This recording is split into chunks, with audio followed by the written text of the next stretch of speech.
entrevista ao Dr. Gustavo Passarelli, advogado e professor universitário. Para a Constituição, ela garante a liberdade de expressão? A liberdade de expressão é uma importante garantia que a Constituição dá como um elemento fundamental para a defesa do Estado democrático de direito. A liberdade de expressão é importante tanto para os órgãos de imprensa quanto para os indivíduos considerados separadamente dos meios de informação. Algumas decisões do Judiciário podem prejudicar a liberdade de expressão? É importante afirmar que o princípio da liberdade da expressão, que é constitucionalmente mencionado, não é um princípio absoluto. Ele não vigora sozinho na Constituição e ele tem que ser colocado, muitas das vezes, em confronto com outros princípios, como o princípio da intimidade, da privacidade, da dignidade, enfim, princípios que também dizem respeito às pessoas que podem ser objeto dessas notícias, dessas divulgações. É óbvio que também é muito comum que entrem em conflito esses princípios, o da liberdade de expressão e também os princípios que nós consideramos relativos aos direitos de personalidade. Quando isso ocorre, cabe ao Poder Judiciário fazer o sopesamento desses princípios para ver qual deles que deve prestigiar. Ou o da liberdade de expressão, ainda que isso implique numa exposição da imagem de determinadas pessoas, ou então se ele passa a preservar a imagem da pessoa e impede a divulgação de notícias. Toda vez que uma decisão judicial for proferida em dissonância desses preceitos constitucionais, é óbvio que ela vai ser tida como violadora de alguns desses princípios e por isso que existem as vias recursais cabíveis para cada caso. De acordo com a Constituição, há um limite sobre o que divulgar, já que muitas vezes essas informações podem comprometer uma candidatura? A Constituição, como regra geral, não é um tipo de norma que nós consideramos específica. Ela é uma norma que tende a ser genérica, até porque ela, na verdade, trata as relações entre vários segmentos da sociedade, entre o Estado e os municípios, o Estado e a União, Estado e particulares. Então, é um tipo de diploma legal que tende a ser genérico. Daí porque a resposta para a sua pergunta é não. Não existe um limite daquilo que pode e daquilo que não pode ser publicado. O que tem se entendido na jurisprudência, sobretudo na do Supremo Tribunal Federal, é de que o limite da informação é justamente o interesse que ela tem para a sociedade, ou seja, é necessário que essa notícia tenha caráter informativo, que ela tenha o caráter de conscientizar a sociedade sobre os fatos que ocorreram. Esse é mais ou menos o parâmetro que o julgador deve analisar quando conhecer de questões dessa ordem. O jornal que se compromete a divulgar informações sobre os candidatos, seja ele a informação sendo boa ou não, o jornal merece ser punido? Não é possível responder de que é necessário analisar cada caso concreto. A verificação do nível de informação que se pretende fornecer numa situação dessa é muito particular. É necessário averiguar a qualidade da fonte de informação que o jornal recebe, a maneira como isso é traduzido em palavras, porque nós sabemos que a língua portuguesa adota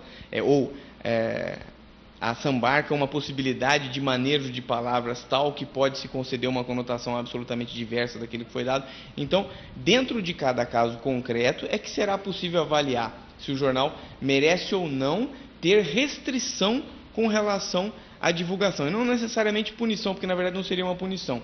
Seria, na verdade, um reconhecimento de que houve uma extrapolação da liberdade de expressão. A multa pecuniária e a obrigação da retirada de uma matéria veiculada não seria uma censura ou um mau exemplo para a democracia? Não, desde que a decisão esteja pautada em algum princípio constitucional, como, por exemplo, um excesso, um abuso de direito de informação ou da liberdade de expressão em desrespeito ao direito de imagem.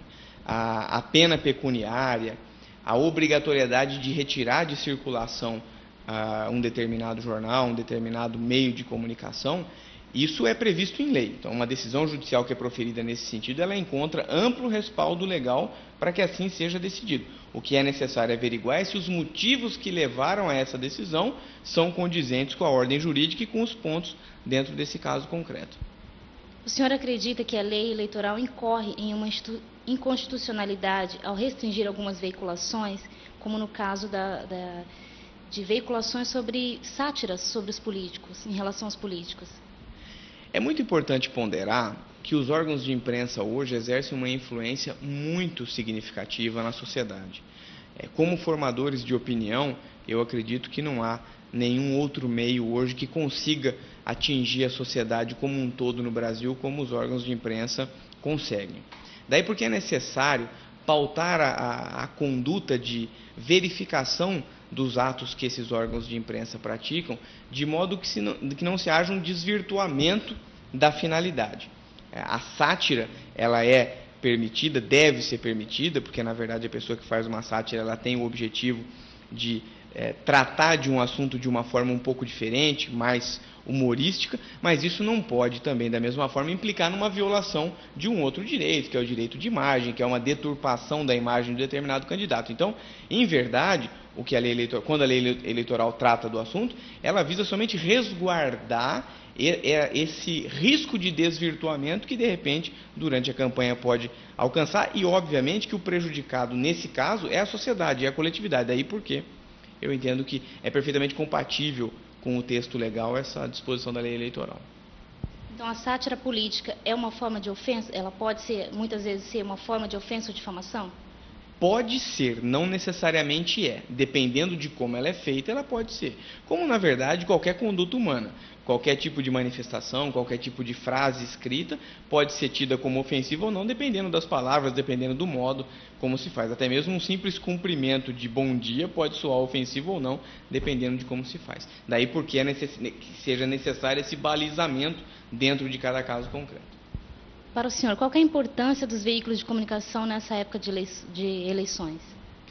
É uma importância fundamental, porque, na verdade, hoje, com a facilidade que a comunicação tem para chegar à sociedade de um modo geral, considerando um país como o Brasil, que é de dimensões continentais, é fundamental que a imprensa tenha a possibilidade de divulgar os fatos que sejam de interesse público. Ou seja, todas aquelas notícias que de fato sejam do interesse do cidadão e que possam contribuir para o amadurecimento do processo eleitoral, é óbvio que deve ser digna de todo o respeito e de todo o amparo jurídico que se possa conceder.